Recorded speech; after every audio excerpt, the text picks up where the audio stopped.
జనార్దన స్వామి ఆలయం ఎదురుగా ఉన్న సోమగుండం చెరువులో పురాతన నంది విగ్రహం ఉంది. ఈ విగ్రహాన్ని గుర్తు తెలియని వ్యక్తులు ధ్వంసం చేస్తారన్న వార్త దావాగ్నిలా వ్యాపించడంతో భక్తులు, హిందూ సంఘాలు, నాయకులు అక్కడికి చేరుకున్నారు. దాంతో సోమగుండం ప్రాంతం ఒక్కసారిగా అలజడికి వేదికైంది. సోమేశ్వరుడికి ఎదురుగా చెరువు మధ్యలోని మంటపంలో ఉండే నంది విగ్రహం తల విరిగిపడి ఉండటాన్ని స్థానికులు గమనించారు.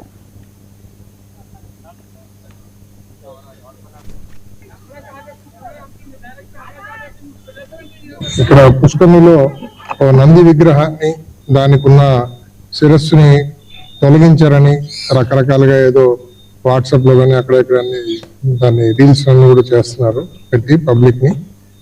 వాస్తవంగా వెళ్ళి స్పాట్ వెళ్ళి చూసామండి. పుష్కరిణి దాటుకొని లోపలికి వెళ్ళి చూస్తే అది న్యాచురల్ గానే ఏదో జరిగినట్టుంది తప్ప దాన్ని ఎవరు పడగొట్టింది కాదు. అది ఆల్రెడీ శిథిలావస్థలో ఉంది. అది ఎప్పుడో అలా ఊడిపడిపోయింది. మనకి ఈవెన్ సీసీటీవీ ఫుటేజ్ కూడా కంప్లీట్ గమనించడం జరిగింది. ఫిబ్రవరి 27వ తేదీ ఈ రోజు పుట్టింగ్ తీసి చూస్తే కూడా యాజ్ ఇట్ ఈస్ గా ఉంది.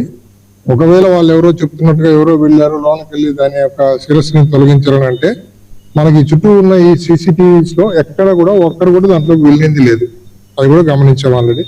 ఇప్పుడు మీరే చూశారు, మేము వెళ్ళడానికి ఇక్కడ నుంచి పోటు వేసుకొని లోపలికి వెళ్లాల్సి వచ్చింది.